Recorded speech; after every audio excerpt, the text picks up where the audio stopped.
anyone here that doesn't know me, has never listened to my channeling before, okay, that's okay. We have one person, and that's great. Well, thank you for raising your hand, because it helps me to understand where we're at. And I sometimes, when I'm here, will give some background on myself and what I do.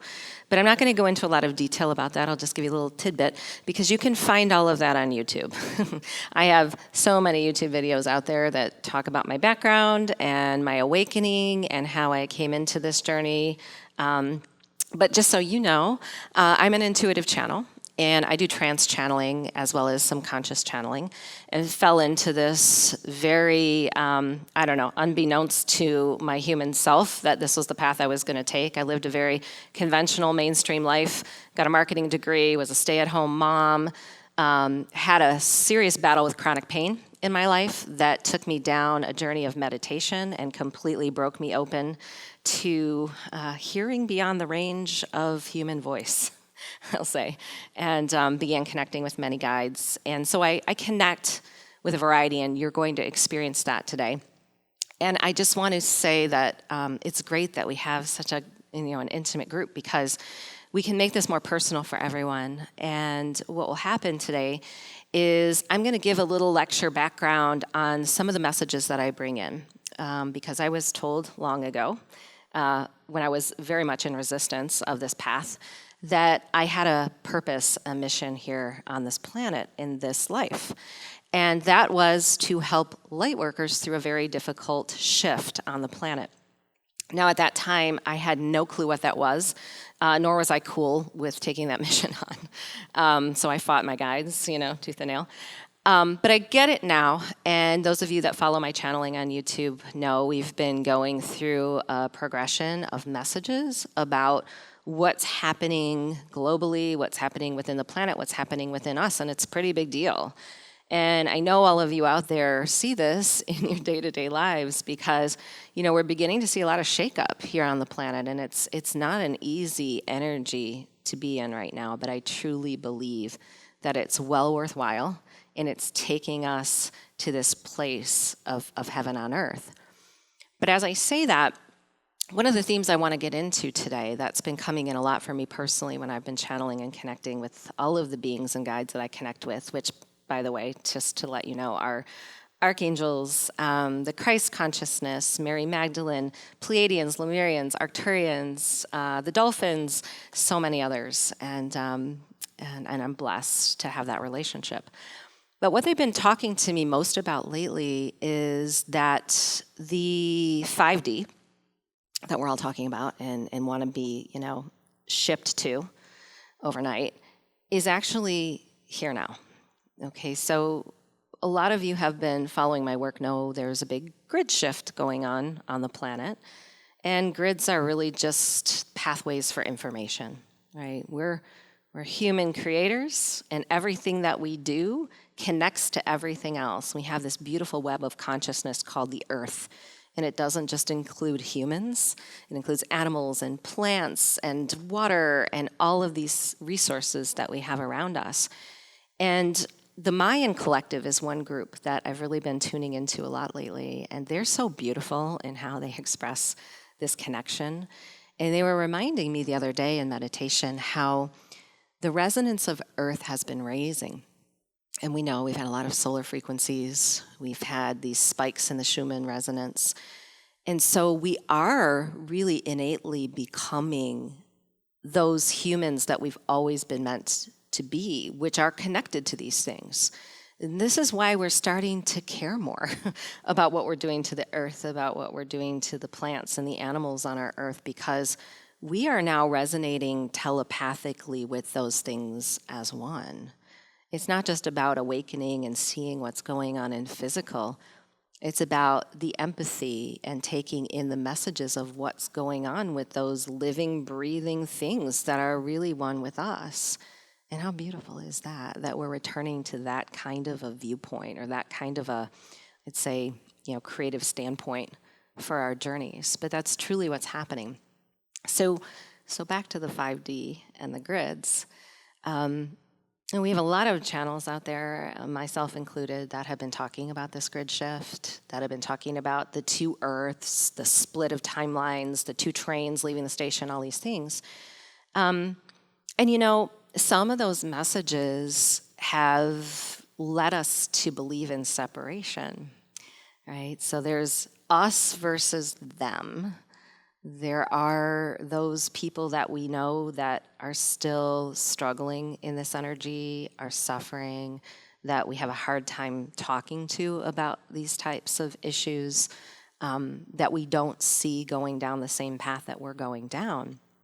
But I think it's really important for us to keep in mind that this isn't necessarily two earths and two paths, because we're all here reconnecting together as a one.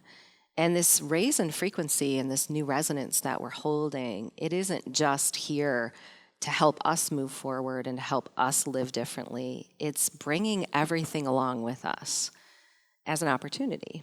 Okay, so we have those family members that, we can't talk to about this kind of stuff, or we have a hard time dealing with in our lives.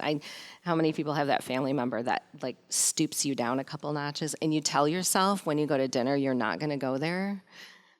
This happened to me recently. I'm like, I'm not going to go there with this family member, and boom, I was there. I was like, But I think that this time it's purposeful that we see this kind of stuff. So it's not necessarily about changing that other person. It's about changing ourselves to be the reflective mirror that shows up and changes the reality, right? Because when we don't go down those paths that we're used to going down and we approach them differently, the timeline has to change. And we take that from that family member in our life that's making us insane, and we can raise that to the level of the planet and really talk about the way the divine feminine is coming in all areas. And I know a lot of you have probably seen all of this stuff lately on social media and Facebook about male versus female, right? We have all this stuff playing out on the planet right now. And I don't necessarily think that the physical part of it's that bad. It's really just the way we respond to it that makes the difference. So a lot of really subtle messages coming in about response. So the grids, the 5D. What was brought to my attention, I usually get a big download before I do one of these events. So it was the middle of the night, and I was told, the 5D is here right now. It's just a choice. It's a conscious choice. We have a lot of humans that are waiting for that ship to take them to the 5D, or waiting for that path to open up with the 5D, and everything's going to look really different. And I'm not so sure that it does. I think it feels different, and I think we respond to it differently, and I think we receive differently. I think we manifest differently. We're going to talk a lot about that if you're here for the weekend for Saturday.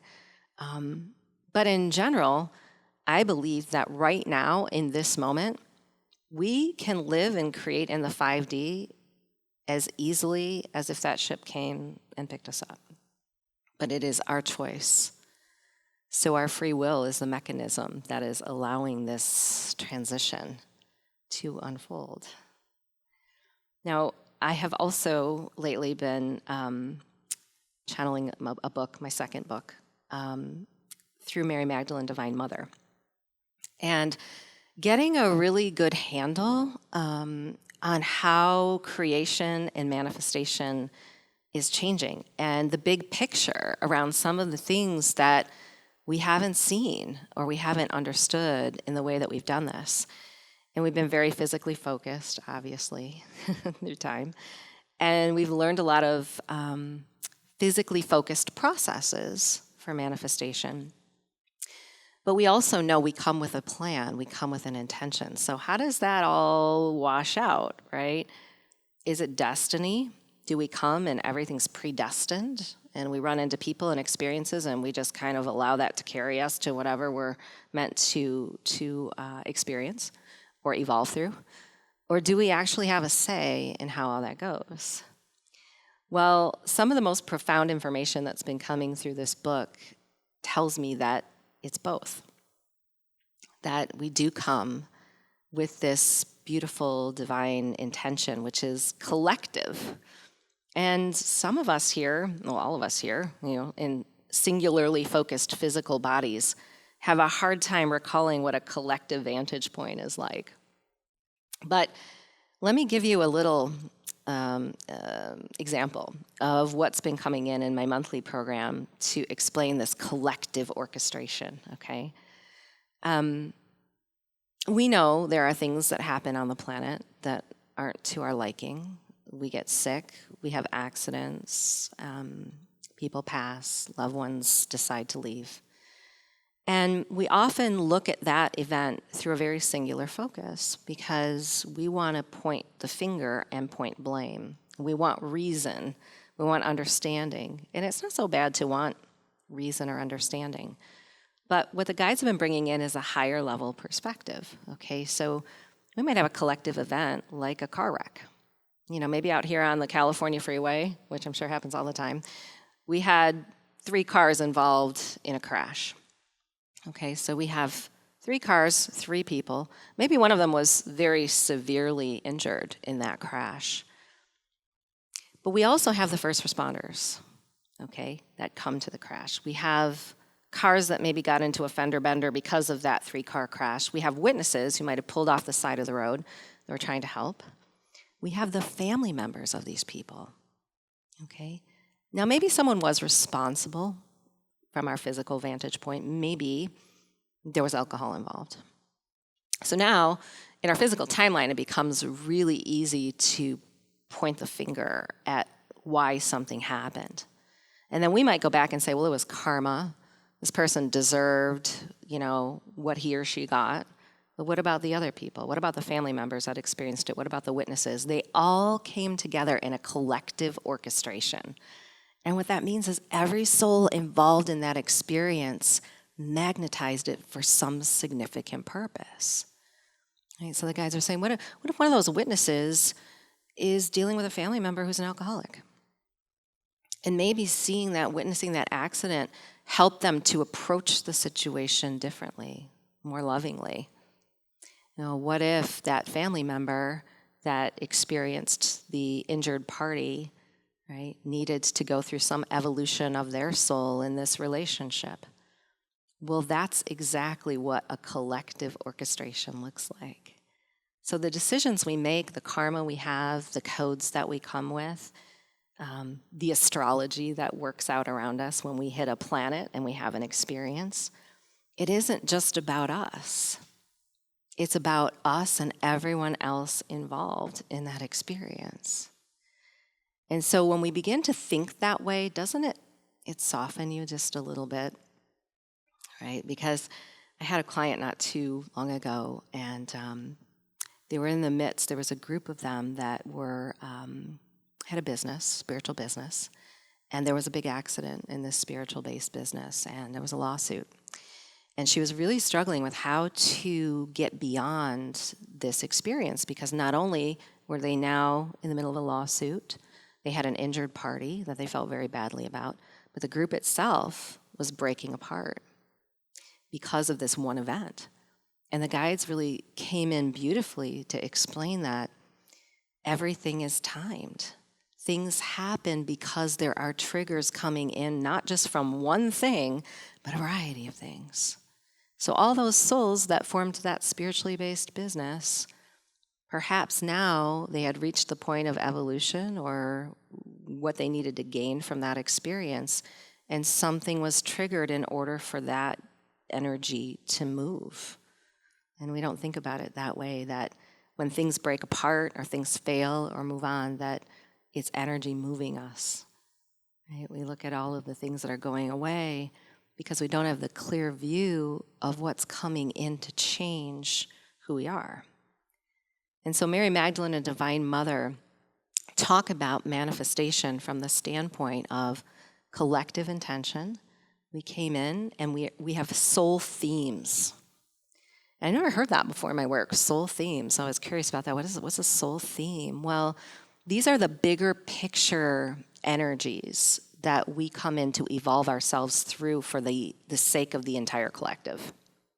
Because when we change ourselves, when we go through a human experience, It doesn't matter if we think we learned the lesson or we didn't learn the lesson or we're totally confused, like, why did I go through this? Because what's the lesson I was supposed to learn?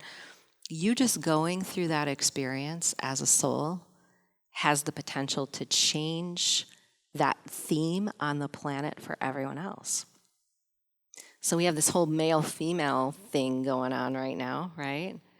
And the way we respond to that as an individual, even just watching it on the news, has the recipe in it to energetically change that theme for the entire planet.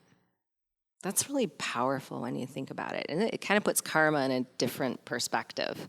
It's not something that's so negative all the time and here because we deserved something, because we did something wrong, but it's here actually to support how the planet is evolving. And then we have free will. So the second component in that manifestation recipe is free will. And Divine Mother talks about how we manifest in moments. And a lot of us are really tuned into manifestation processes where we're projecting into future realities. And I think that's really important. I think that is a piece or a component of how we operate our technology. But manifesting in moments is really paying attention to how you are responding to everything that goes around you. So it doesn't mean that we don't get angry. It doesn't matter that we get sad or defeated or depressed.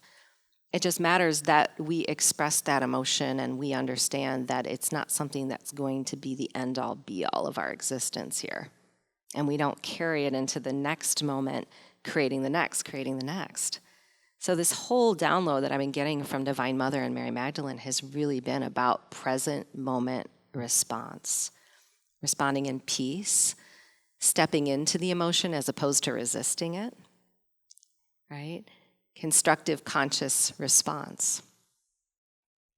And then the third component of this really has to do with our own consciousness and our speed of vibration and how we are evolving and changing and using that as we go forward and implementing it in our lives.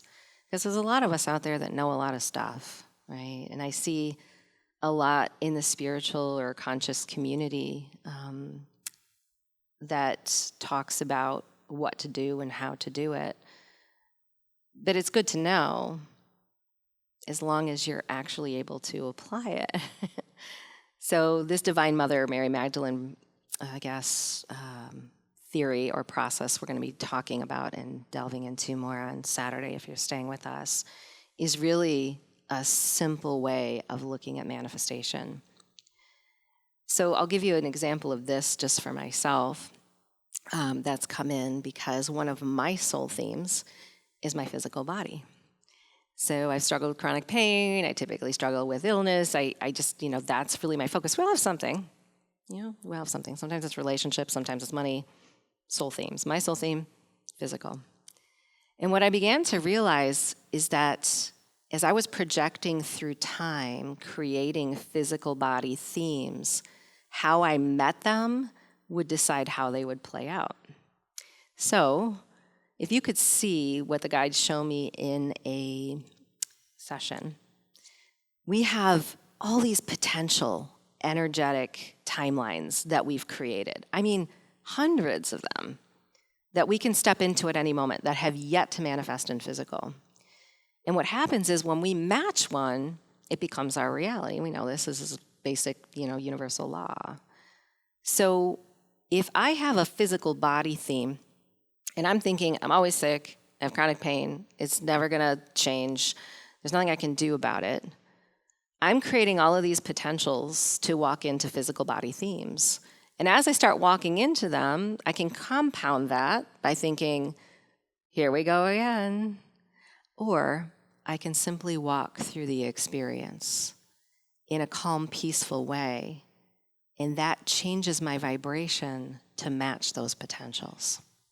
So now I'm bringing in the potentials of healing. I'm bringing in the potential of being healthy and vibrant and energetic and pain-free, right? So the universe, it responds to and communicates with us in so many different ways. And this new frequency that we hold, I believe it's happening faster. So anyone noticing that? Like you can have a thought and all of a sudden you're walking into that thought in real time. That's what this new fifth dimension is all about. So how cool is that, you know? We have this technology that's responding to a higher frequency, and we can work with it in moments, just by guiding ourselves into an appropriate response.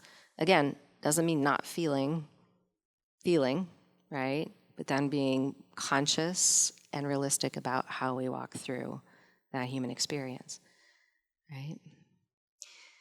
Another interesting theme that's been coming in is about our technology and our crystalline energy.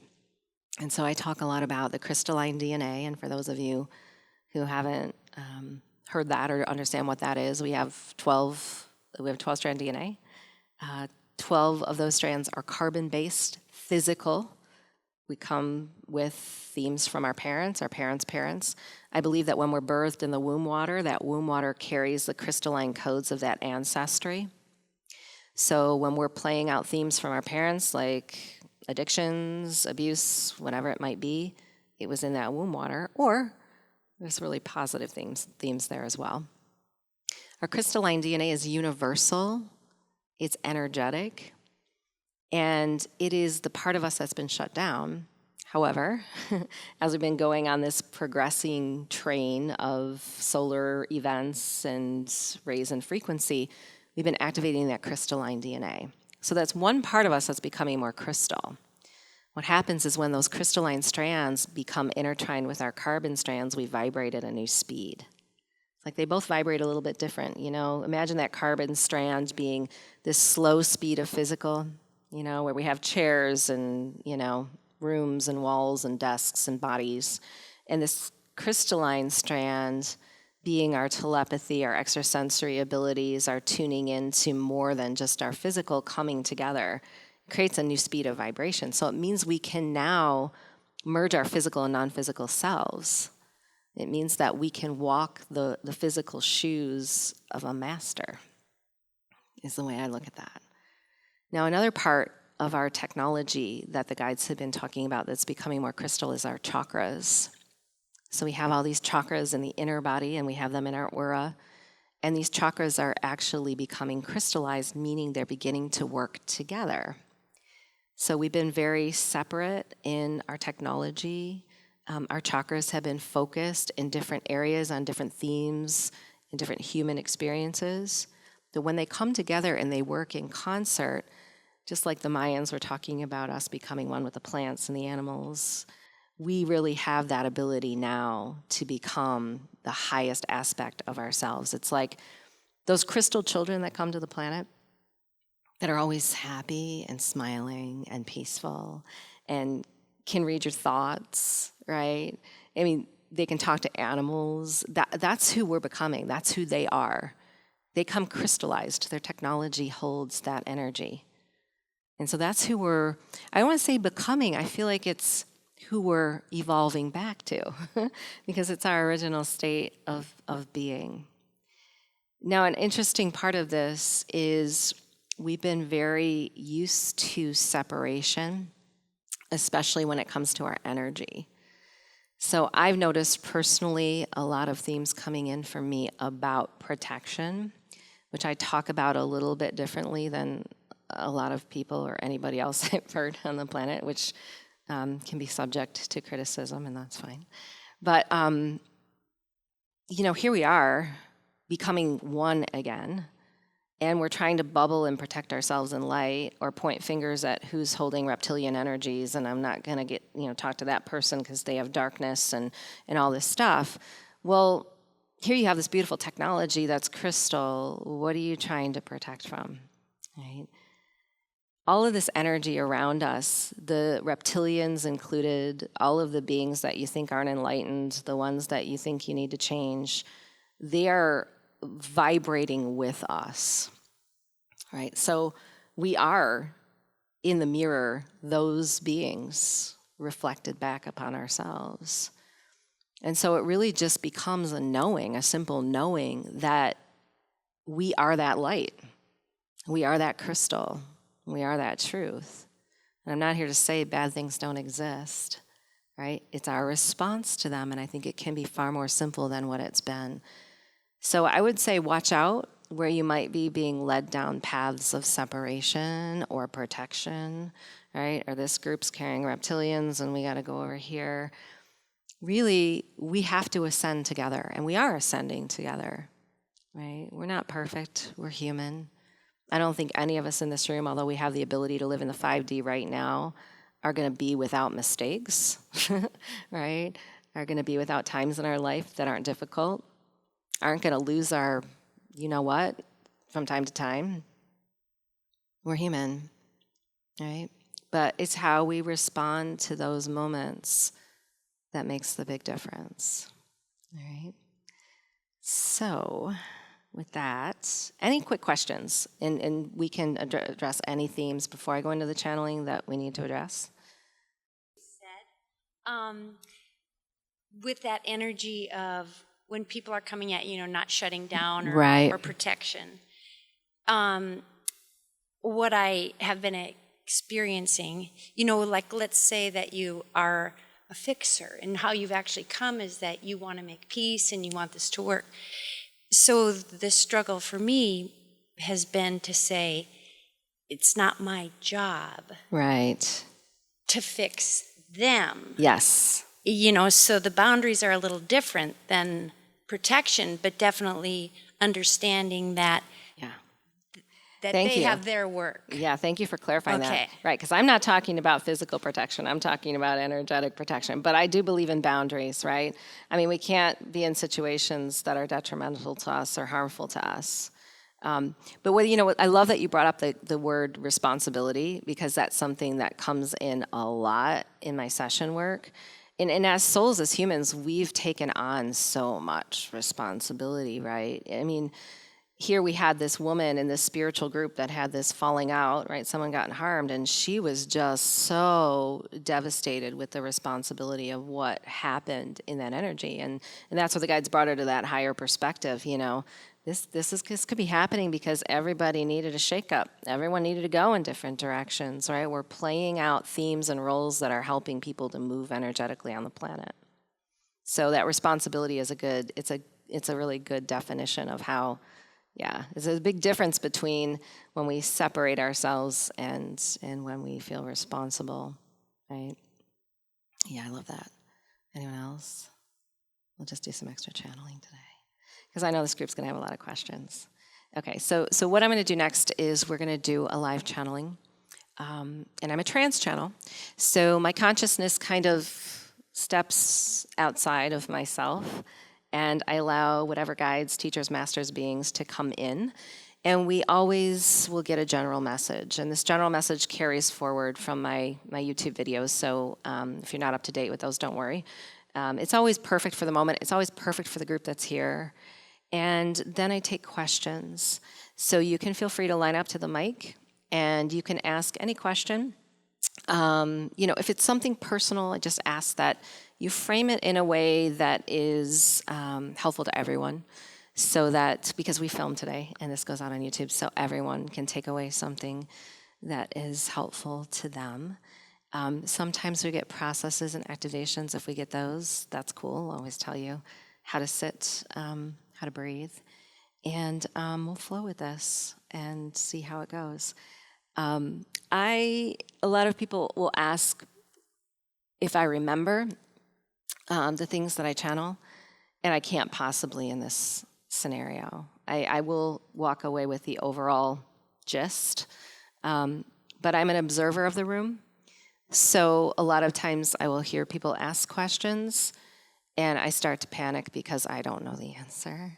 And I think, how are we going to answer that? But I don't have to worry. So a lot of times the concepts that are coming out of my mouth are going on outside of the banner I have with myself about what we know and what we don't know. And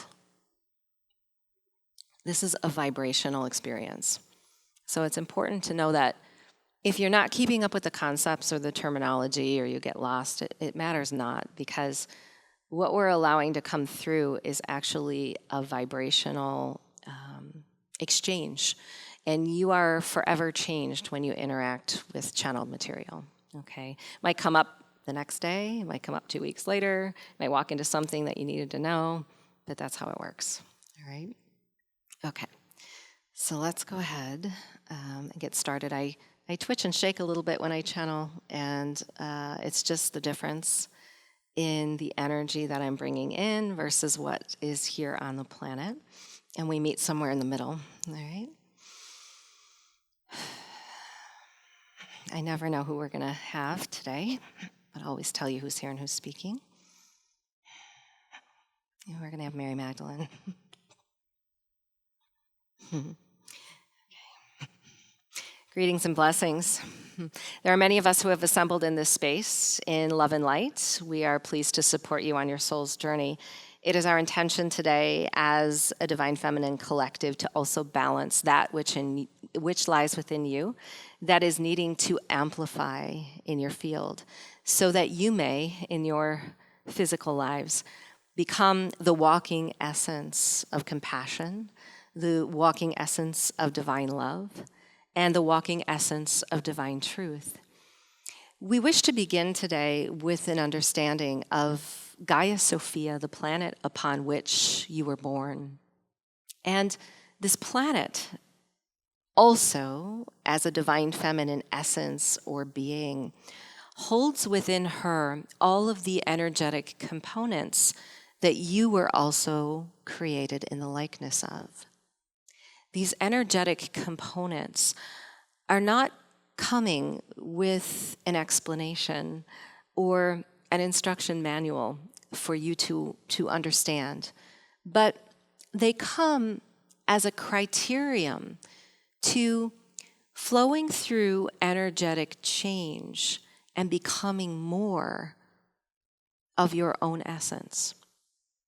Now, Gaia Sophia, as a divine feminine being of light, has undergone very significant adjustments, and these adjustments will continue.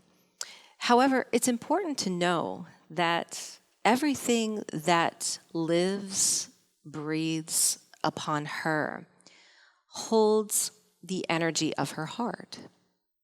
So when you are observing your planet, such as a flower, a river, a stream, a mountain, another human, that the heart of Sophia, this loving divine feminine presence and being, is within that image. So you, as a human, looking at yourself in the mirror, may also acknowledge the beauty of Gaia. Now, when you look in that mirror, we understand that you see a very unique image staring back that is not like any other on this planet. So if it is in fact true that you hold a relationship to the heart of Gaia Sophia, created in the likeness of all things, holding a divine feminine resonance, why is it then that you would feel the discord of your own reflection? Why is it then that you would feel disconnected from your own truth? Why is it then that you may, as a divine human, become separate of God? We understand that as you were birthed in the womb of your mother, you received what we would call the essence of all mothers. That there is a lineage through time of those who are human creators, carrying within the womb the most important energetic relationships to God there are. You in your human form may not look at these energetic relationships to God that you have received as such. Because as they show up in your field, they are causing you to become that God on a planet that has made you separate of such. The moment that you, as a human, were taught or began to accept or realize that you were separate of this source, this God, this Sophia, this compassion, this love, a chain of events took place.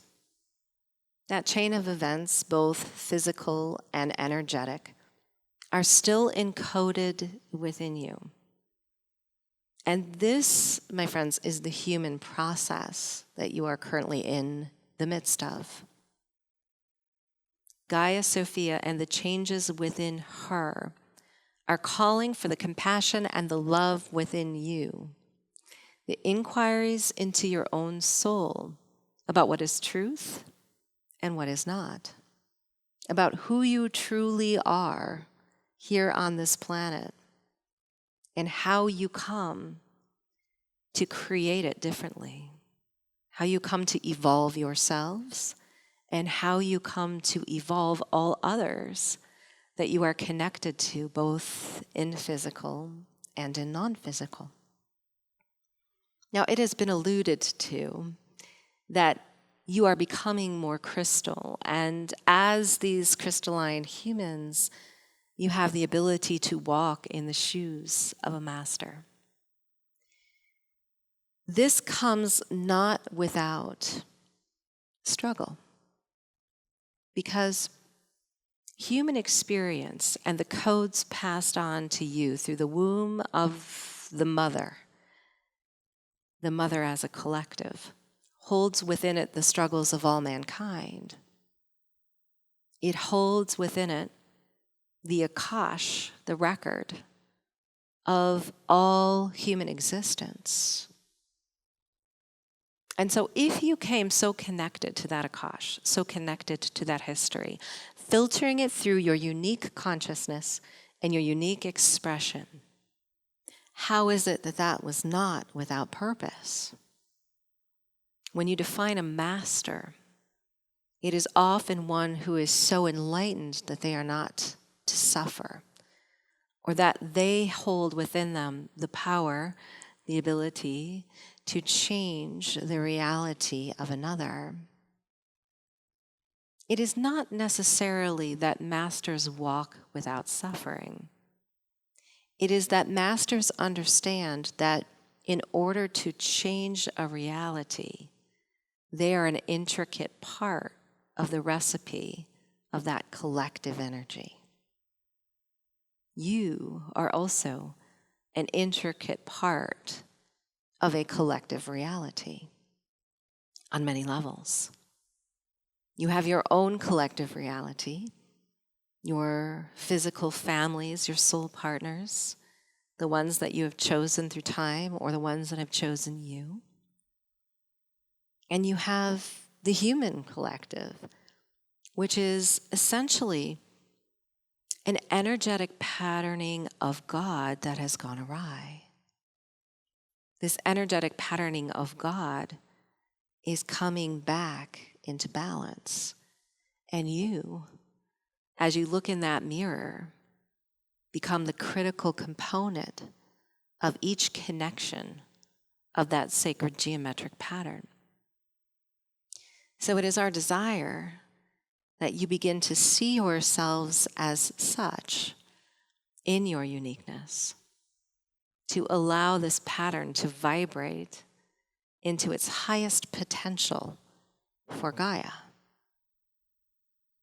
Now, Gaia as a being, as a divine feminine source, holds within her a resonance of love. Her heart, the resonance of her heart, is a love-based frequency that cannot be stifled. It cannot be taken away, cannot be diminished, cannot be lowered in its volume. So if that is present, and you are present upon her, in each moment, you have the ability to accept this vibration of love, this frequency of God. And when you do, you are crystallizing yourself for the benefit of this larger pattern. We want to speak for a moment to what lies within your non-physical technology that is not unlike that of Gaia.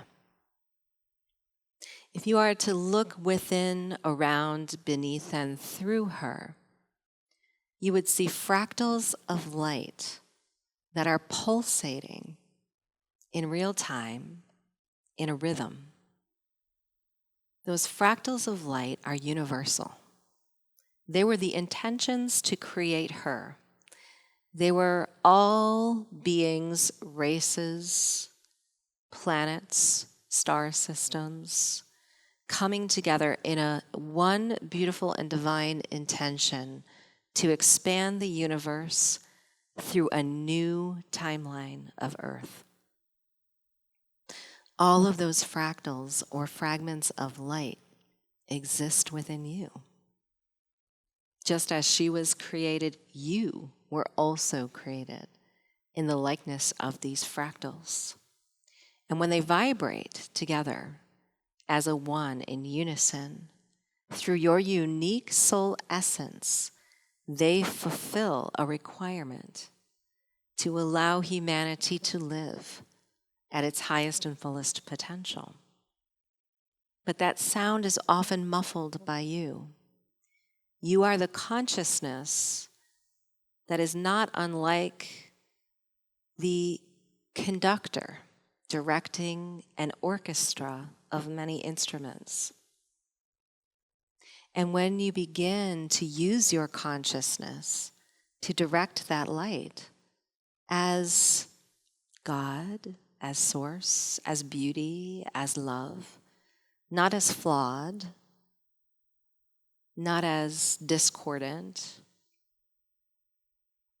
not as unworthy, you make the biggest projection into your future reality that you can possibly make. So it is not about taking the physical steps. It is not necessarily about what you can force here on this planet through those physical steps, but it is setting the energetic tone within yourself before those physical steps are taken that is most important. So those patterns within the womb that you have received, they are at your fingertips and in this moment, the valuable soul evolutionary process that is changing your reality and changing the reality of others. And as you walk through those with the awareness that you are the master, they are easily transmuted for yourself and for all. And we're very pleased to take questions. So you were just talking about setting the energetic tone within yourself. Is there specific things or steps that we can do to do that? Because I've also been told in a private session, it's just not time. And I'm just wondering how those two match. Yes, we are pleased to answer this question, and we actually have the Pleiadians here as well. So I welcome the Pleiadians as they step into this space. You see, through universal law, as souls are created, they, in each geographic location that they decide to emanate, subject to the density and the soul, we'll call them intentions that are brought through. So you being a soul, having within you the desire, perhaps, to have something occur within your life, that desire does not come typically from something outside of you, although many of you are guided into lower vibrational desires by your media, perhaps, or we would say a consciousness that is present here that is attempting to create through you in a lower vibrational speed. But pure desires, let us say the ones in which you desire to have a relationship, the ones in which you desire to create something for the planet, these are felt and known by you because they emanate through your soul. There is an expression of time that is already present within the universe, in which that desire exists, for you to understand that it is something that you also desire. So when desires are present, there is already a potential timeline vibrating that is showing that desire to manifest or land within your frequency. But there are a myriad of, we'll call them aspects of your soul journey that must be considered in order for you to understand the relationship to time that you have brought into this question. First, what we wish to say is that although your planet vibrates in physical time, meaning that there is a past, a present, and a future, and there are a number of years in linear time that you have been here on this planet, universal law is without time. That means that everything that you are able to create takes place in the present moment. Now hold on to that thought for a moment, because we want to add in that you as physical beings, you as earthly physical beings, have come with a set of criteria through universal law that make you different than many other beings in the universe. This criteria, one of the most important, is that you choose the date and the time that you arrive in any given soul collective. So when you emanate into physical as a young child, you have chosen the time, the date, the parents, the family, the situations that were best served by your collective perspective. Now, that collective perspective is one of unity. And from a collective vantage point, you have a history. Now, again, that history is happening in real time, but you access it through your understanding of the Akash. So let us say you have, in many other universal locations, star systems, planets, chosen pathways with similar threads of healing. And that as you've chosen these pathways of healing, they have evolved to become a part of your intention here on this earth. So you've come with an intention to be a healer here, and you are coded through your birth date and time to align to triggers that will help you become that healer in relationship to what the collective is ready to receive. Now, the collective as humans are a part of your creative journey, because that healer can show up in many different dimensions, in many different densities, in many different frequencies. So yes, you create a part of that journey through the perspective that you currently own or hold. And now there are codes within you that are aligned by significant planetary frequencies that will cause you to respond to the collective differently, that will help take that healer that you've been in other dimensions and bring it closer to the earth. So when it is alluded to that it is not time, it is not that you are not a creator here. You may be creating this healer persona, this healer identity through a dimension and a vibration that is very appropriate for where you are in this moment. But your desire is to expand that more. And that desire is a critical aspect of how these triggers become orchestrated with yourself and all others. And so when time comes into the equation, it is energetic time, not necessarily physical time. Often we find that humans with desires that they are trying to manifest are looking at these desires through very narrow and physical pathways, meaning that coming with a collective vantage point is far greater in its breadth and width than what you may perceive or believe in your physical life. So although you have a desire and that desire is not manifesting through that narrow pathway, what you're not able to see is the energetic orchestration going on beyond your narrow perspective. So there is always a vantage point through which you are in divine order with your soul's plan. You are always responding through your free will to what the human collective is calling forth from you. And your soul's evolutionary process continues to evolve through those intentions as well. But there is another part of your technology that we want to explain, and that is your vibrational signal here on this planet. Because your vibrational signal must come into this conversation. As humans, you have been very focused in the masculine energy, which has been the mind. You have also been responding to that masculine energy unbeknownst to yourselves through an emotional body that has been disconnected from your consciousness.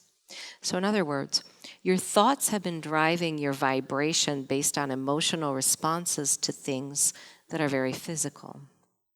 And this has stalled many of you in your evolutionary process as a soul, because your outer reflection is causing you to use your technology to create things that are not in the, we'll say, highest and best for your soul's imprint.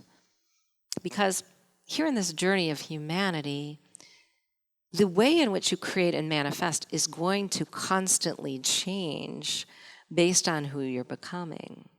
So the moment we tell you the way in which time exists and how you manifest in time, you are already beginning to change that analogy based on who you are becoming. So the best advice that we can give you in this moment in response to your question is to be in that present moment with what is, knowing that those desires are relevantly connected to your soul frequency and will begin to show and manifest themselves based on how you respond to that present moment.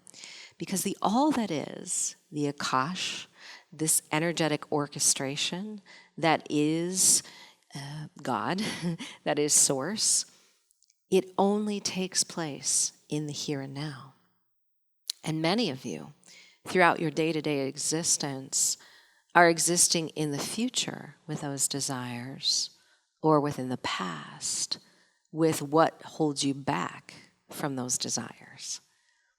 So when you begin to pay attention to the way the technology is working, where the mind is taking you and where your focus or your perception is in time, those desires can unfold quicker, in real time, or they may show up for you as a future reality that is also beginning to slowly unfold. Also, we want to add that having a relationship to inner peace, or holding a relationship to inner peace, allows you to manifest your desires in real time at a faster speed than the resistance you hold for those desires not showing up. Because many of you are in so much resistance around what is not, that you are not in the moment with what is, where that access is present. So it is not wrong to have a desire, but it is appropriate to watch the way that you are responding to that desire in the present moment, so that it may align perfectly not only with your soul's divine plan, your collective intentions, but also how you're orchestrating with other souls here on the planet and how the planet is supporting you. I'm just asking about soul themes. So we come in here with the soul theme that we would expand for the collective. In the soul theme, there are triggers and contrasts that comes with it. At a point in time, you think you've sort of mastered it, but does it come, the contrast and triggers, does it come in the whole lifetime? I'm asking this because at some point you want to convert some of your energy to your soul purpose, but if the soul theme contrasts and triggers keep coming in, do you address that, or do you switch over and walk away from the contrast into the soul purpose? Yes, we're pleased to answer this question. We are the Pleiadians. Your soul theme, and there are not one, but there are many. So we first wish to say that soul themes come in with various weights. There are some that are very prominent in your collective intention, meaning that, yes, perhaps in another dimension you were a healer, and it was your desire to come to this planet and also be a healer. But in order for that soul theme to manifest, it was important for you as a human to live out the perspective of what that activity would present itself to be. In other words, as a human, you chose to be that soul that needed the healing in order to gain the perspective or experience to bring in all of the Akashic information from the past that you needed to become that healer. Your most significant or prominent soul themes through time never change in a linear expression. However, this does not mean that the theme is something that you suffer through for that entire incarnation.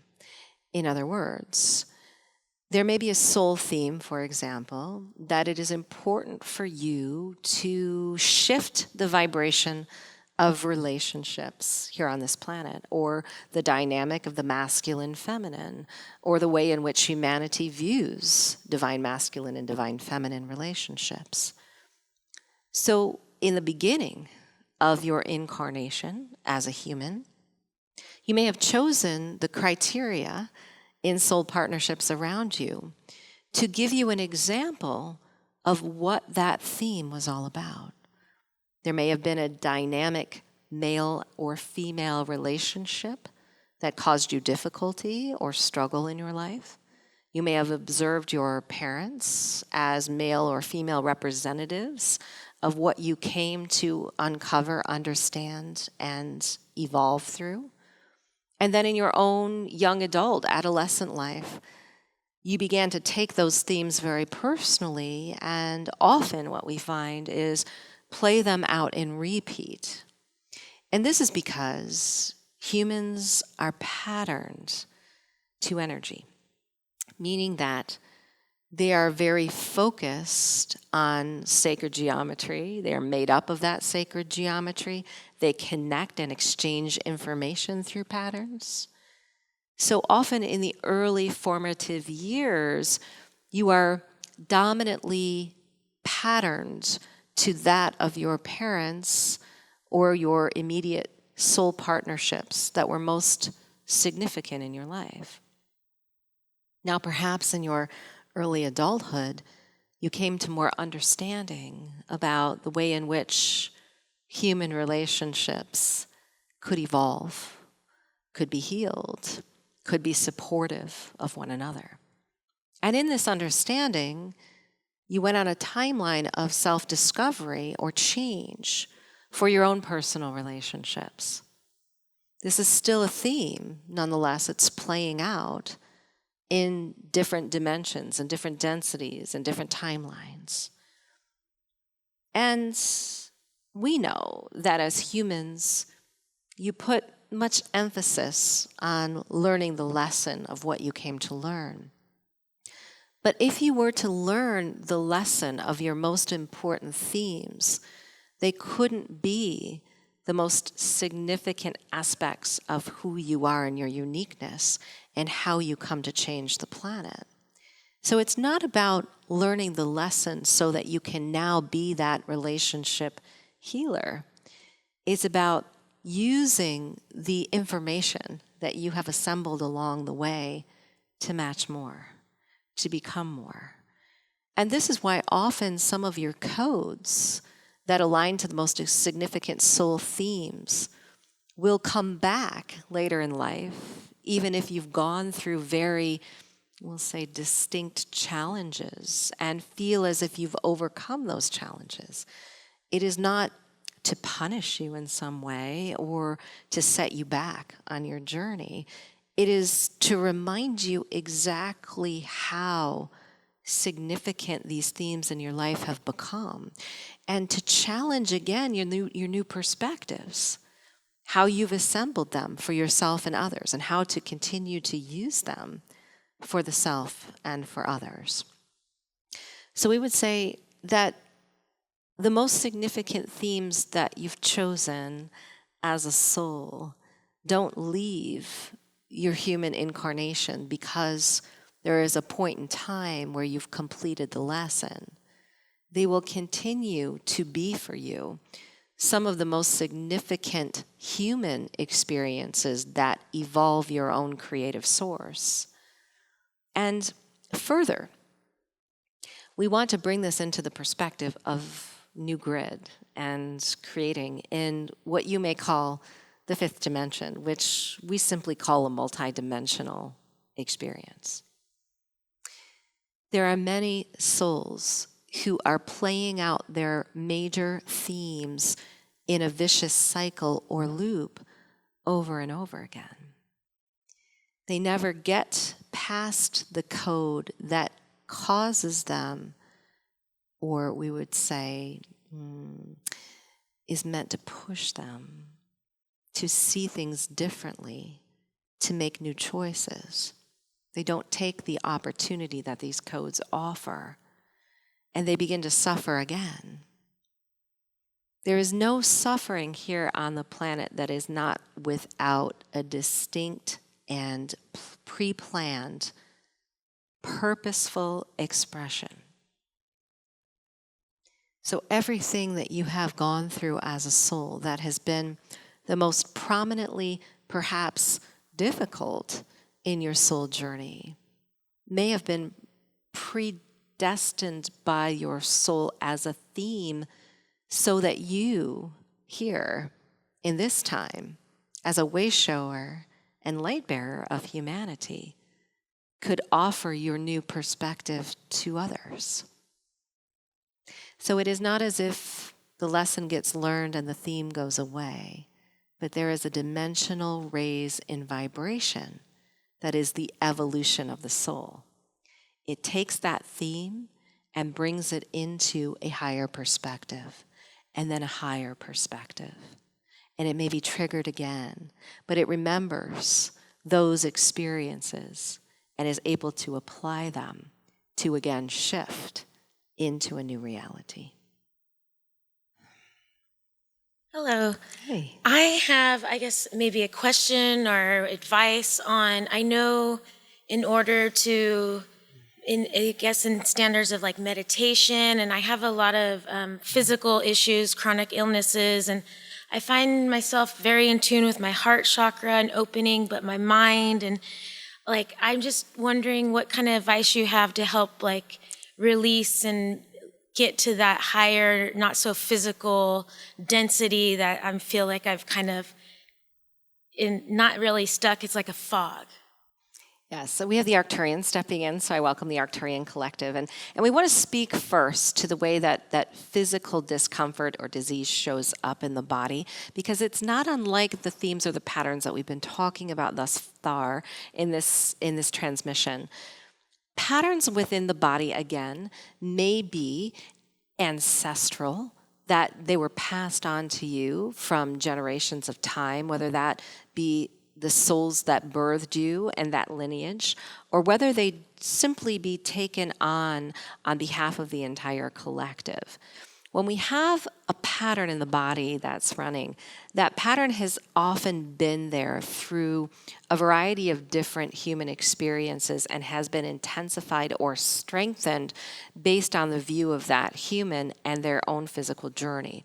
So the pattern may be from outside of you, yet at the same time, you strengthen that pattern based on your perception.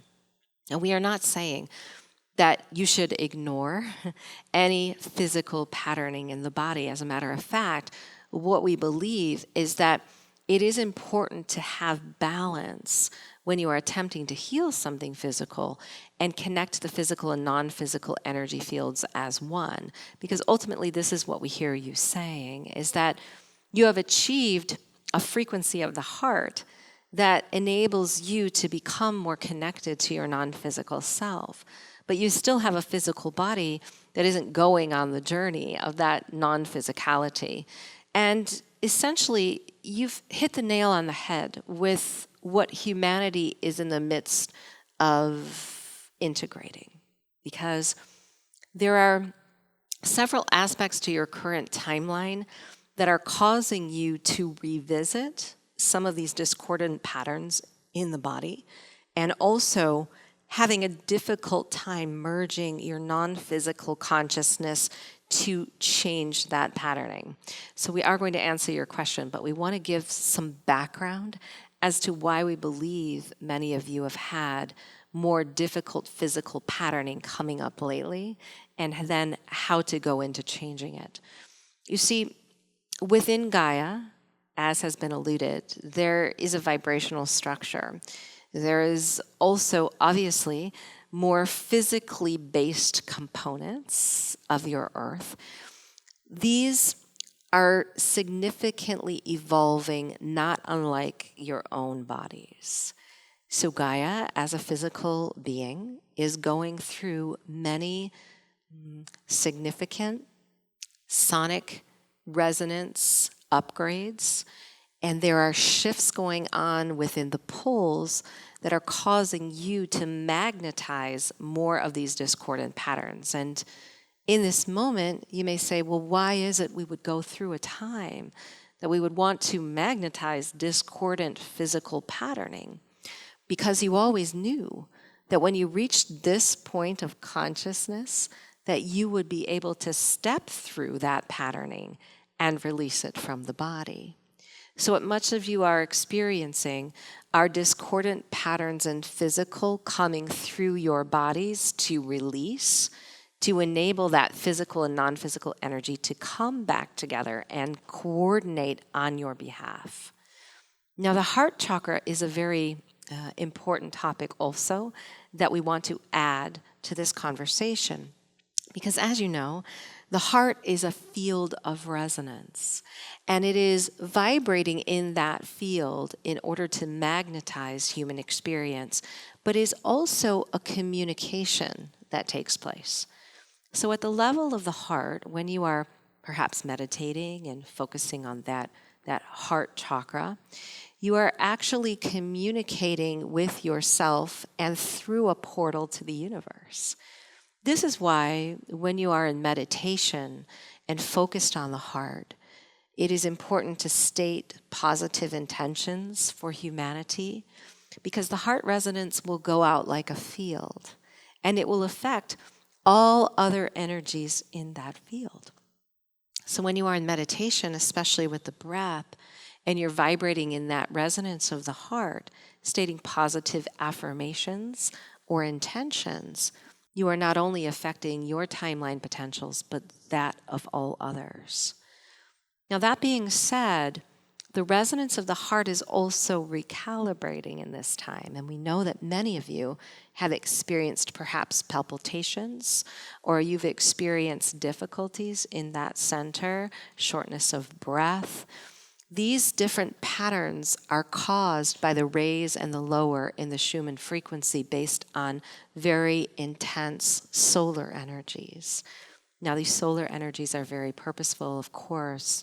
They're bringing information back to the planet, and they are responding to what you are ready to receive as a conscious collective of humans. But nonetheless, remember, you run on patterns. So when there are fluctuations in the Schumann frequency, for example, your patterning may become a bit discordant.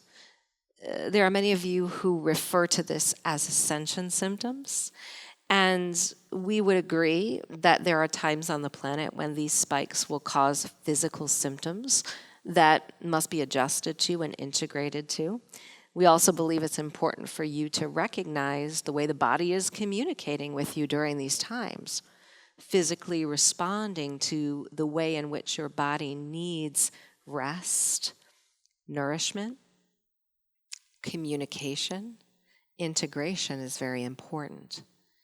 Now, the merging together of the physical and non-physical is an inherent process that you are going through. The level that many of you are at is still focused in the density of physical, and we don't say this as a judgment. We don't believe that the dense physical realities that you've chosen are in any way, shape, or form negative. You wanted this human ride of physicality, to feel, to be in these skin and body suits, to have this journey. But nonetheless, you are now becoming conscious directors of that physical material. And you are recalibrating to a speed that allows you to do it quite quickly. So what we first wish to say is, when you are in a state of fluctuation in the body, perhaps there is a recurrent issue that has arisen, something that you have been through before, or even a new situation that has evolved for the body. The way that you respond to that in the present moment has the recipe for that non-physical integration. Now, response is a slippery slope because you are physical beings. It is important that you acknowledge that there is pain or discomfort. Humans have been taught to resist what is in the body, which has caused an evolutionary process of more pain and disease. Because essentially, pain and disease is resistance of a cellular structure to pattern itself as God. So when you are in resistance of anything going on in your physical body, you are strengthening that pattern of resistance. Many may find that if they go towards or into the present moment with their pain, their disease, embrace and accept it, even though it may be uncomfortable in that moment, the discomfort will easily subside. And that is your non-physicality kicking into the process. Because humans have been very afraid to cross a certain line. And that line we will call safety or trust in the self as that God. You have been taught to look outside of you, to healers, to processes, to physical means to heal you. You manifested this experience of healing because it met you where you were. But many of you know now. You have evolved beyond those physical means. So it is important to evaluate the way in which you are responding to that pain. It is not necessarily about meditating and resonating with the heart without the acceptance of where the body is. So we'd like to take a moment to walk you through a process that we believe is helpful for physical body discomfort through adjustments during these times, and especially for manifesting more physical alignment with your non-physical selves. So if you begin to get very comfortable in your space, just relaxing, however feels best for you, with your feet both planted on the earth. We have a variety of different masters that are stepping into this space. We have Archangel Michael, we have Saint Germain, we have Archangel Raphael lining up in front. I welcome them as they are here. We're going to start with a root, and we're going to imagine that root connecting through your feet deep into the earth of Gaia. And as you do, feel that connection as one. You are one with her and she is one with you in this moment, that she is supporting you, holding you lovingly in this space, that you are safe with her, and that she offers to you an equilibrium of the speed of vibration that you are currently in. It doesn't matter the way in which your physical form has been created, any patterns, any disease, any pain. She is patterning you back to source. And as you breathe, taking very deep rhythmic breaths, your breath becomes the flow of her, taking you into complete peace, relaxation, right now, in this moment. And as you are in that peace and relaxation, very calmly and very consciously, scan your physical material, your bone, your muscle, your skin, your organs, your facial features, for anything that feels displaced, painful, tight. Going towards that energy, taking an inventory, you may choose perhaps the most bothersome spot, location. And if there's nothing that you feel in the moment, we'd like you to take an evaluation of what you've been told or what you believe lies within you that is patterned. Perhaps it's an ancestral patterning of cancer. Perhaps it's an ancestral patterning of a disease like diabetes. Quite simply, it can be the way your physical form shows up to you in the most difficult or resistant ways. But take a moment to identify what is the most bothersome on your list. And first, we'd like for you to imagine yourself becoming a fractal of light, a small speck, a star that enters that space, that image, that idea, that organ, that pattern, that belief, however it shows up for you, going into that pattern, into that space as a small fractal of light. And first, notice how it feels to be there. Is it heavy?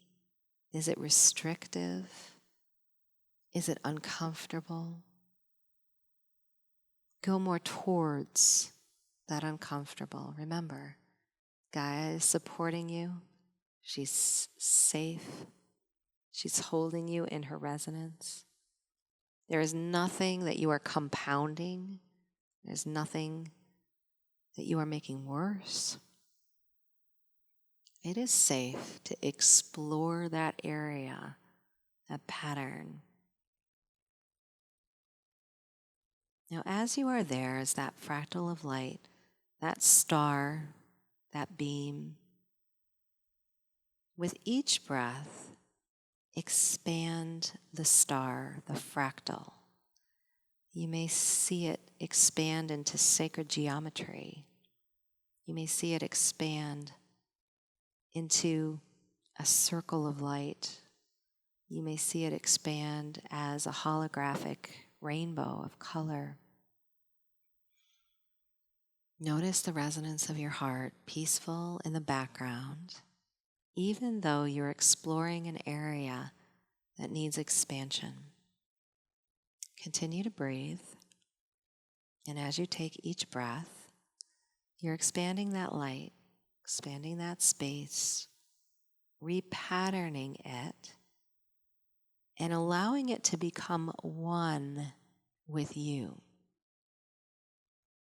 So as you are expanding, you are allowing whatever it was that was most bothersome to integrate with you, to be a part of you, not the makeup of your identity, not that you are pain, not that you are disease, not that you are imperfect, but that within your design, that imperfect place is purposeful to who you are and who you are becoming. That it is there in order to move you energetically on your path as a soul. And as you continue to breathe, accepting, integrating, becoming one with that discordance, you see it also as light. That regardless of how it felt, restrictive, painful, perhaps even fearful, that the consciousness of God, the consciousness of you, the walk of the master, isn't without these patterns. It is how we accept these patterns and make them a part of our soul's journey. So take a deep, deep breath in the nose, out the mouth. We have these masters that are here. We have Michael, we have Saint Germain, we have Raphael.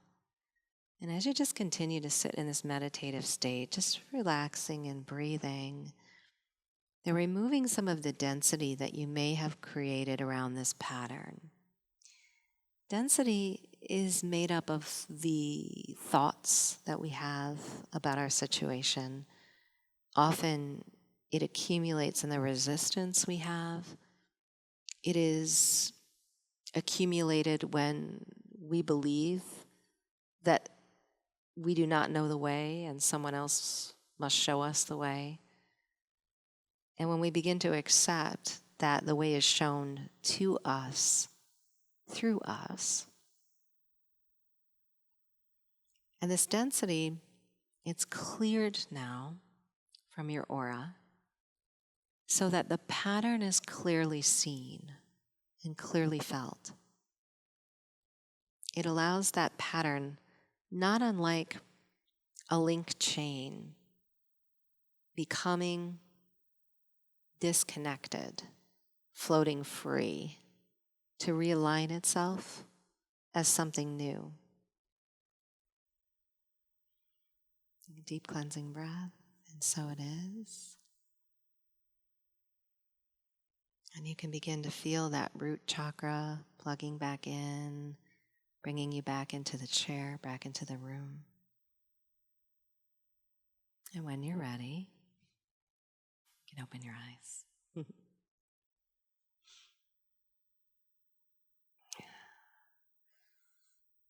My question is following the popcorn trail.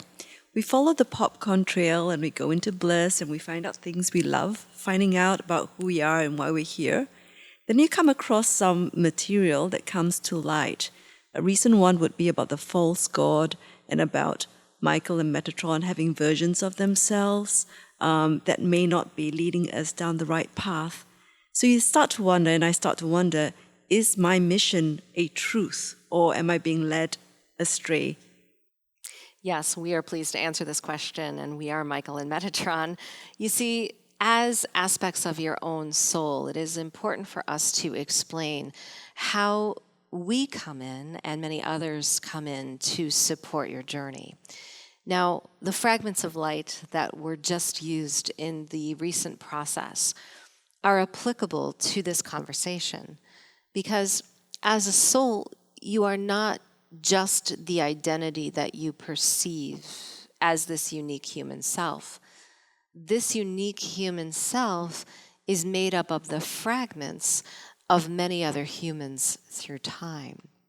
Now, these humans who have walked the earth, and perhaps even those not in human form who have walked the earth and beyond, fragment their soul into aspects of your soul to allow you to take the information that they've assembled through time and make it accessible for yourself and others.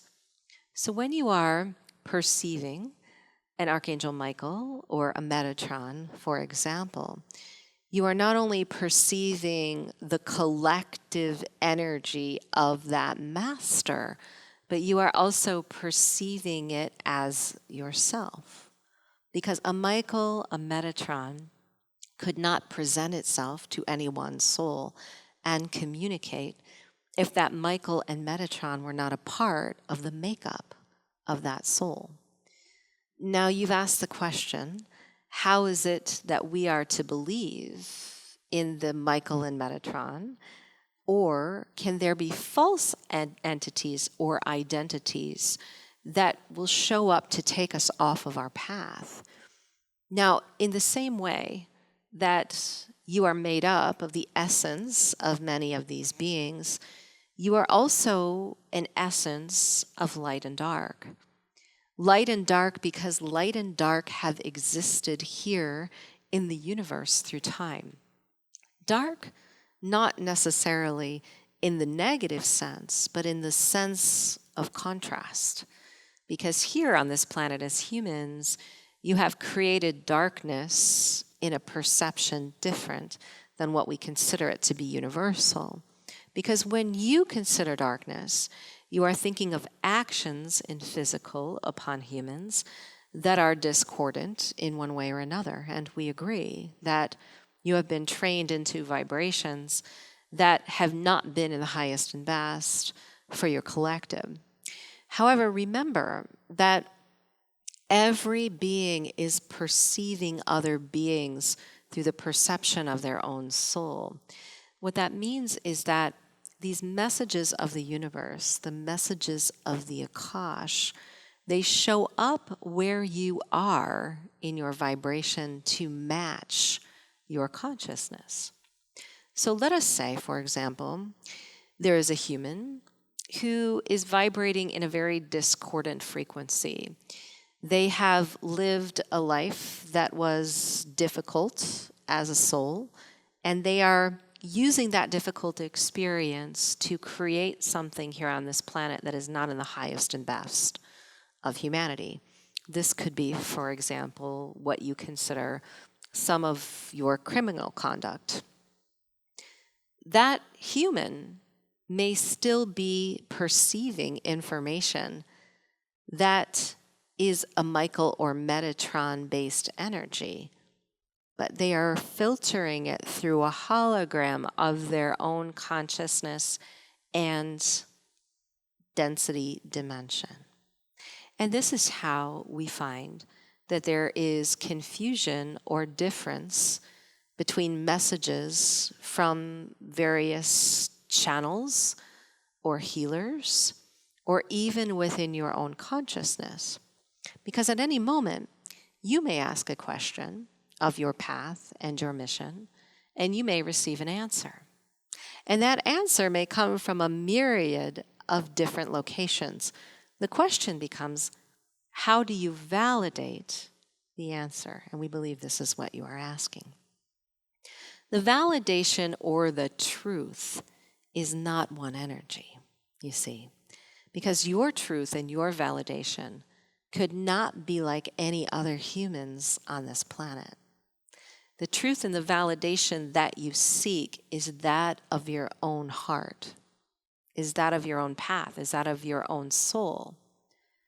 So what may be spoken as truth to you may be a different truth to another.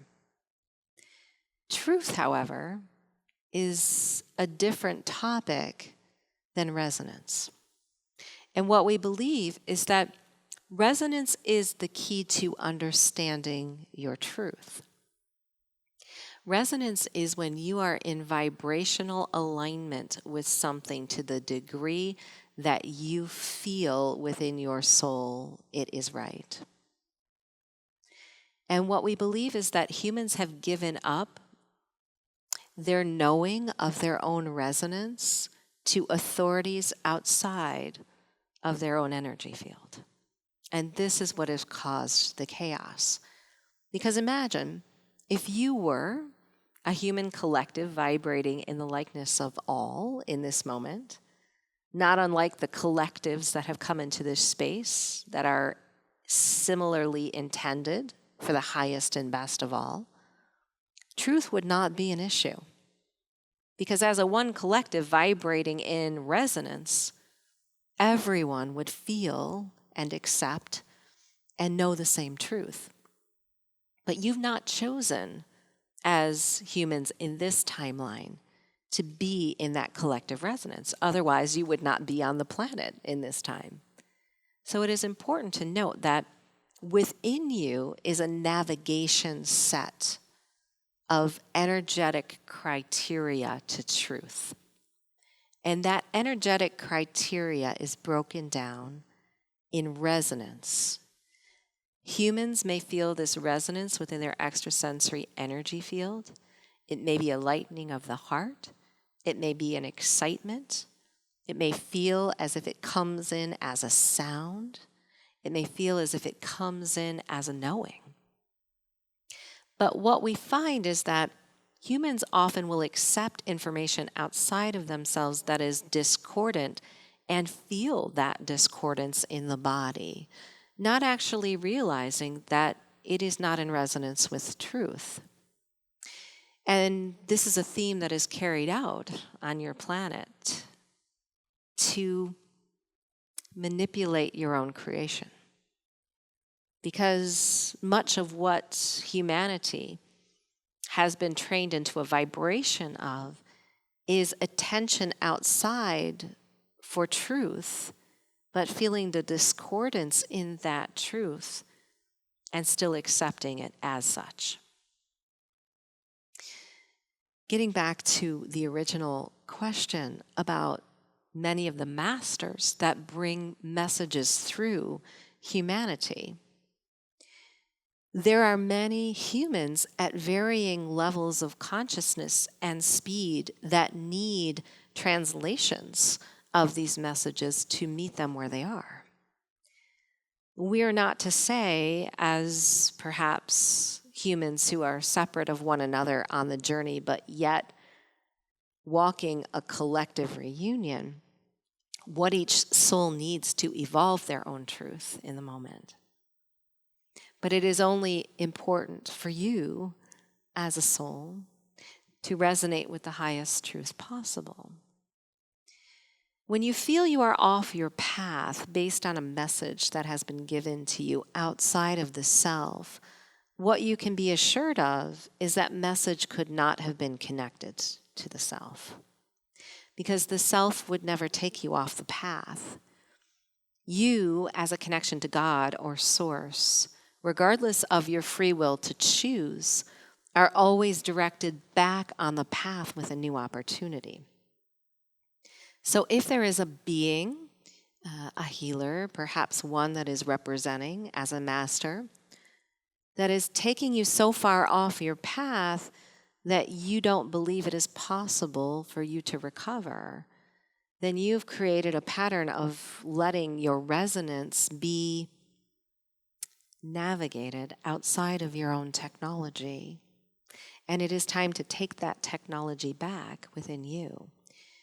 We also wish to clarify that the crystals that you are becoming are tapping in to collective forms of consciousness more and more. So when you are identifying with Michael, that Michael is not one, but that Michael is many. And that Michael is fragmented into many that walk in physical shoes. It is not unlike the energy of the Christ. There was not one timeline of the Christ, but there were many. And when the Christ shows up as a consciousness, that is a collective vibration. So when you are asking questions of your own soul, and you are receiving information as a knowing or synchronicities in your physical reality to follow, you can be assured through your resonance of those experiences that they are your truth as you are tapping into these more crystalline collective forms of communication. So I wanted to ask a question about the sun. And since we're in California, our Western medical system tells us that the sun is damaging to us and causes cancer. But I've heard some channelers and intuitive teachers recently say that that's not correct, that we actually need sunlight for this raising of vibration that the planet is going through and our personal ascension energies. So I was curious what the guides had to say about these conflicting approaches. Yes, we are the Pleiadians. We're pleased to answer this question. As we come forth today, we wish to explain that your planet is always evolving, and it is important to bring that into the conversation because as humans, the way in which you receive what the planet offers is meeting you exactly where you are. So much of the criterion that you have alluded to within perhaps your healthcare practices around exposure to the sun may show up as a valid physical experience because you manifested that criterion. In other words, the density that you as humans existed in, the belief patterns that you responded to or integrated, all culminated in a, we'll say, collective experience of your physical body in relationship to the sun. But we do wish to say that there is also a consciousness that is present here on this planet. And we have spoken many times of a reptilian consciousness that exists within your earth and the varying expressions of that reptilian consciousness.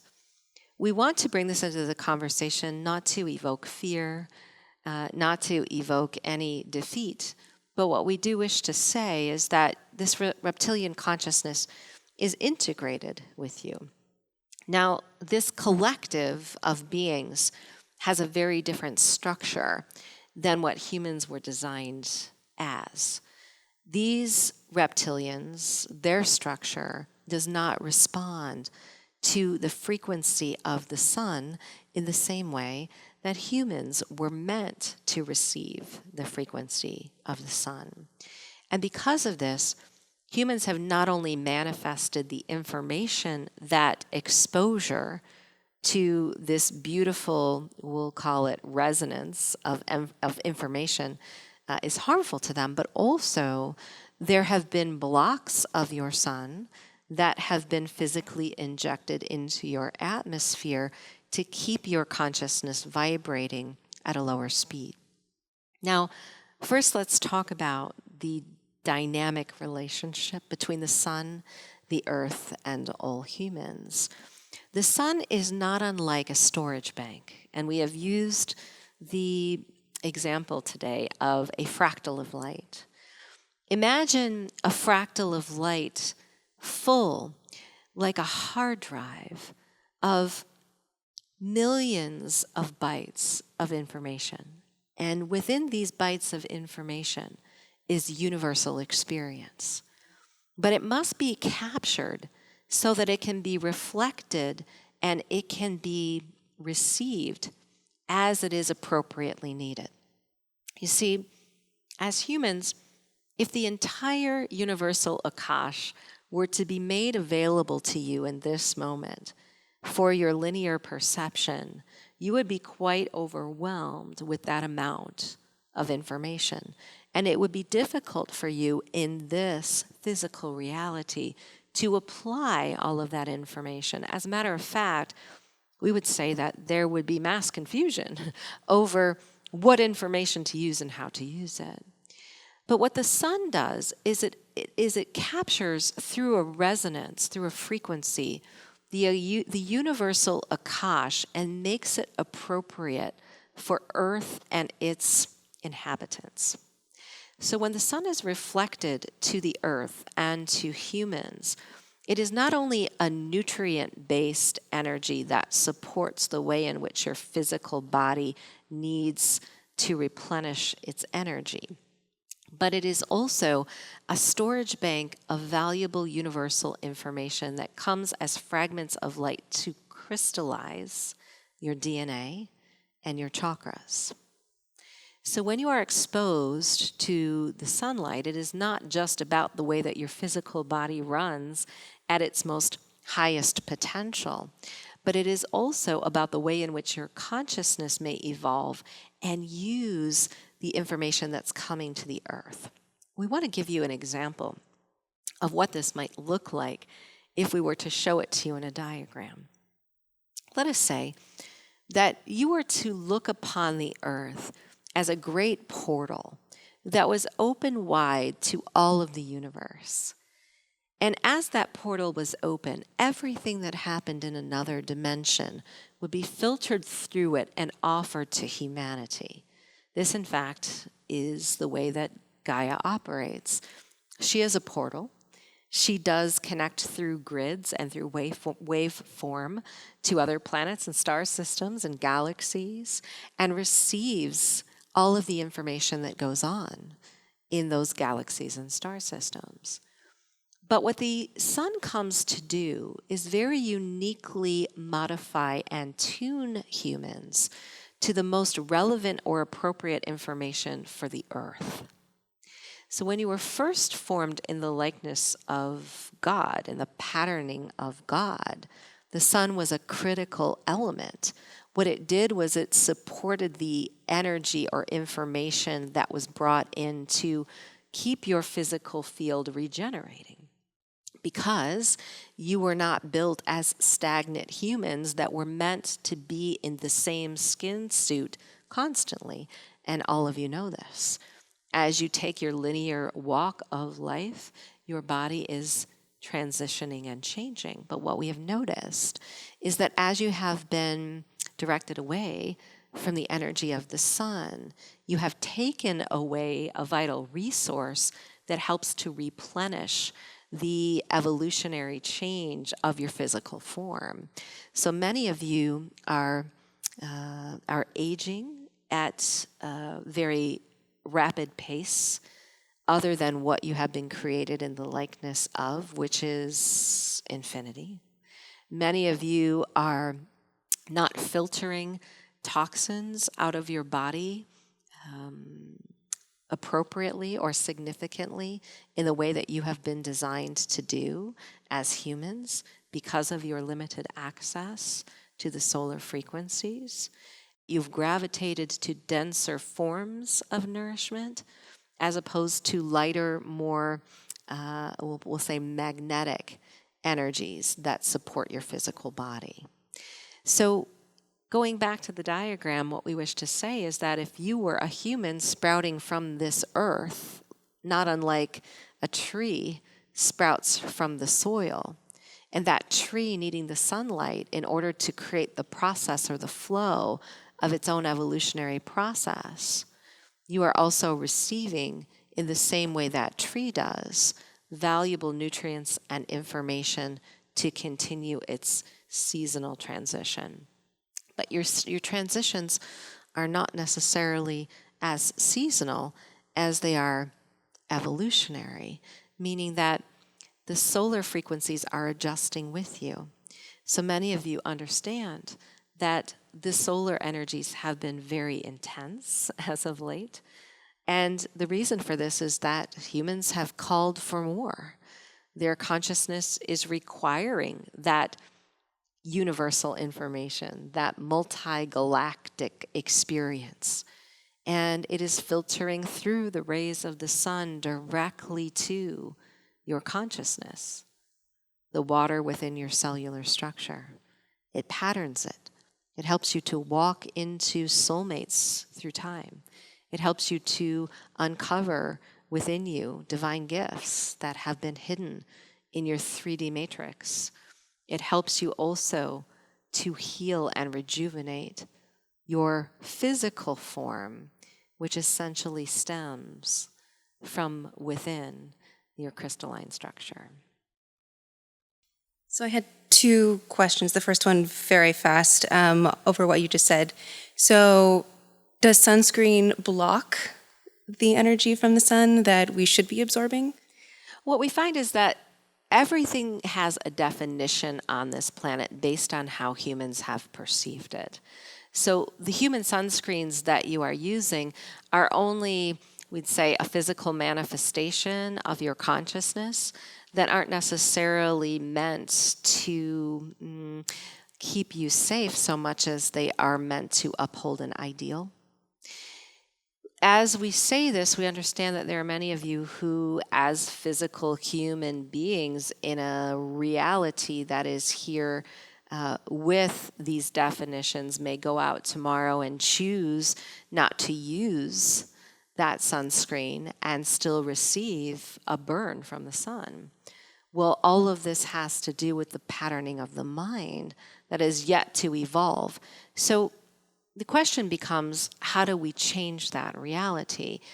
It is not something that can be forced. It is something that also evolves with your consciousness. So in other words, the more belief that you have as a collective around your interactions with the sun, not only being safe, but being in your highest and best good, is going to transform your physical material to respond to that belief patterning.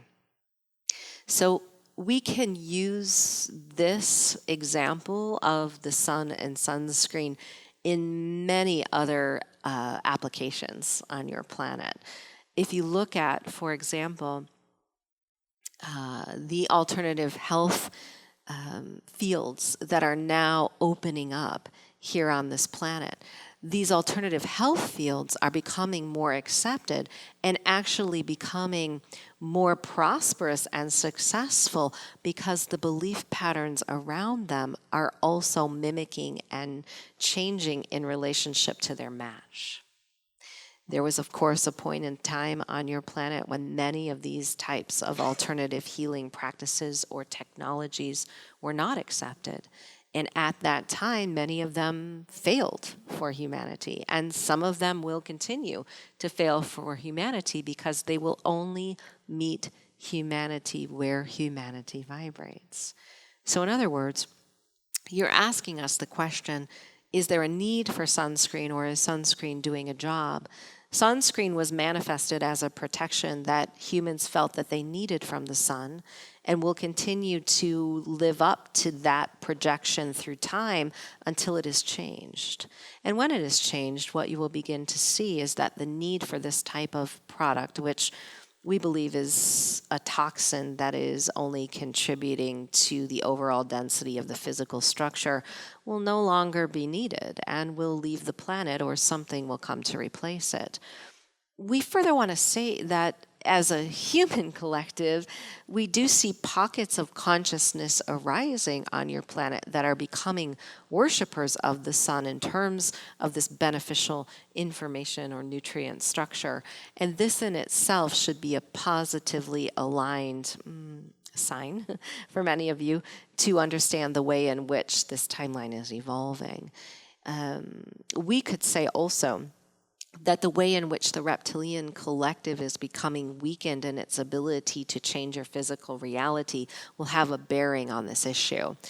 Many of you are familiar with chemical sprays that are injected into your skies.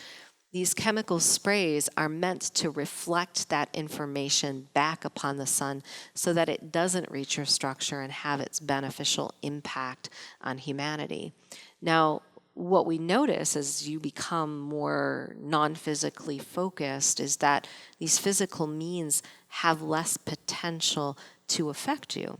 So the question becomes, do you need to receive more of the sun's rays, or do you need to just become more conscious of the way you interact with all things? And we would say that the more you continue to become more conscious in the way you interact with all things, the sun's rays will become more prevalent in your human experience without the need for protection or these limiting definitions.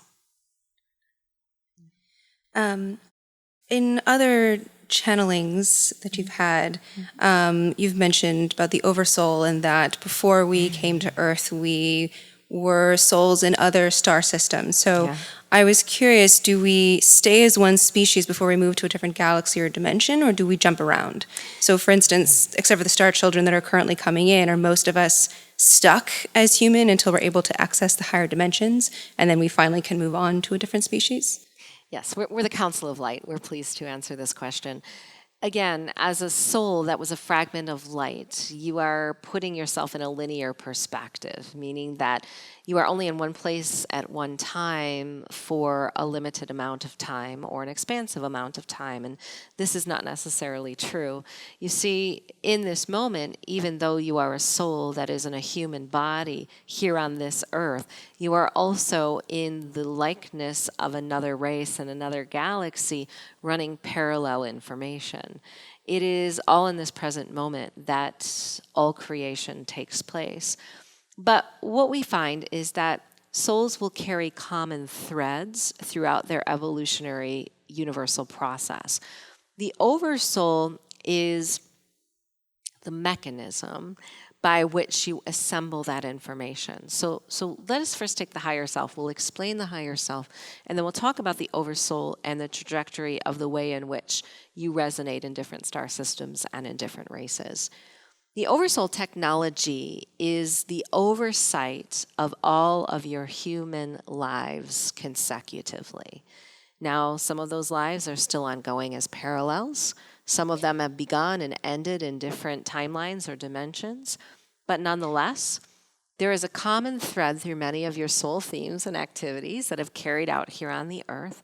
And the higher self has access to that. It brings meaning to that, and it's able to also see other humans in that same light. Your Oversoul technology knows of all of your universal travels. And again, some of you have carried out very significant themes in other star systems, and we'll give you an example of how this may show up, because it is actually a DNA activity that you are reunited with your Oversoul or universal cosmic activities. You see, when you have activated a new strand of DNA or crystallized a new strand of DNA, it may be important for you to bring universal information to the planet. And what you've chosen to do on this planet, the way you create as a human being, intermixes with that common thread through time. So let us say you've, as a soul, spent many significant lives in Pleiades.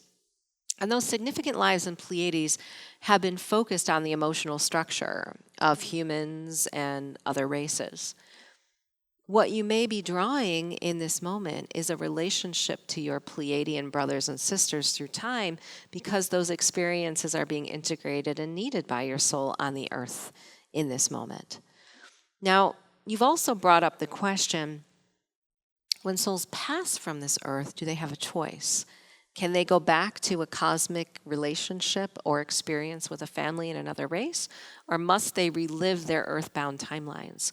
We must answer this question in relationship to the grids. Now, the third dimensional grid or matrix that has been created here is not a natural energetic flow for humanity. It keeps you separate of your Oversoul energy. It actually has restricted also your higher self technology. The reason for this is it kept you very linear in your physical focus. And there are some humans that still exist in this third dimensional grid system that see nothing but their human linear lives. And because of that, they are often replaying their human physical lives again and again as their soul transcends, not because of a punishment so much, but because the new grid system is an exit point to the multigalactic universe. So in other words, what's happening right now on your planet is that souls are transitioning through two pathways. One is a third dimensional matrix that keeps them looping into human experience to become more multigalactic or multidimensional.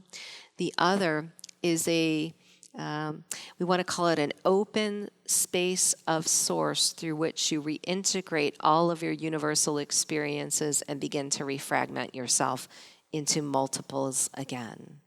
So when you have children that come to the planet as crystalline children or cosmic children, for example, they're often holding their relationship to their crystalline DNA intact in a way that their oversoul is readily available to them.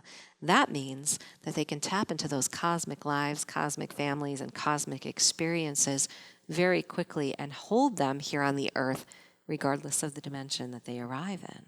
Because we do have crystal children who are arriving in the third dimension, and they are here with great purpose. The third dimension, or the density of that experience, does not hold them back in the knowledge they can receive through the Oversoul. And it is meant to assist those beings to actually transition to the new grid energy so that they may have what we would call a more multidimensional perspective. One last question. Timeline splits due to decisions would mean that there are hundreds, if not thousands, of aspects of me living a life similar or dissimilar to me. Do we merge back together when the lives seemingly play out the same, or does each live out its life and we merge back together into the higher self as we each die? If merged back while alive, what happens if the memories of each that each has that are not shared? Yes, we are the council. We're pleased to answer this question. You see, you are never separate of your soul fragments. You are never separate of your soul identities. Through time, you are a collective being that is in this moment focused in a singular identity through the dimension you arrived in. What that means is that the information, the experiences in real time of those other soul fragments are not available to you. However, as we say that, we know that many of you recognize that you have accessed higher dimensional gifts and abilities, allowing you to tap into the Akash, allowing you to tap into your own parallel past, future lives and see them very clearly for yourself and others. This is a multi-galactic crystal type of activity. So even though you're walking here in these physical shoes, focused in a singular perception, you still are connected to all of your soul fragments. And if you were not, you couldn't possibly remember that you can communicate beyond this earth with Pleiades, with Lemurians, with Atlanteans, with Andromedans, with the dolphins, with the earth. These multi-galactic perspectives that you're bringing in are bringing those common threads into your awareness. But we want to say that within you, when you become crystal and you activate your diamond code, you perceive these ulterior realities as they are your own. Now, what many of you have been in the process of is activating a diamond code frequency. And for a moment, we want you to imagine the various sides carved out of a diamond. And if you were to be in the inside of that diamond looking out, you would see a variety of different opportunities, perspectives, experiences. We see that many of you are arriving at a crossroads where you have many opportunities in front of you. You are overwhelmed, in fact, by the abundance of the arrival of these opportunities, these gifts, these understandings that you may come to. And this is the knowing of your soul's fragmentation through time coming back together. So the integration part of that is in the choosing. Because as a free will sovereign being, when you choose the path, you allow all of the information that you've brought in from these other lives, these common threads, to be utilized on that path. It is not something that must be known to you. It is not something that must be recorded for you. It is something that becomes the evolutionary process of your soul and its own consciousness. So, in other words, your own ascension process as humans are allowing you to become more collectively focused, meaning that everything that you are on this earth and in other dimensions is becoming easily accessible at your fingertips. You might be perceiving it as outside of you. You might be perceiving it as arriving in a book, arriving through another human. But nonetheless, everything that you are receiving is the holographic mirror to what this integration is. Did you conclude the session, please? Yes, we're the Pleiadians, and we've been very pleased to be a part of this experience with you. We wish for you to remember that although we come in as higher dimensional beings of light, that higher is not better, that we exist in a speed of vibration that is higher than the physical. And the physical is one that is a beautiful, loving playground of energetic reality. And it is our wish that as humans, you use everything at your disposal to take advantage of this beautiful physical environment that you find yourselves in. Many blessings, and go in peace.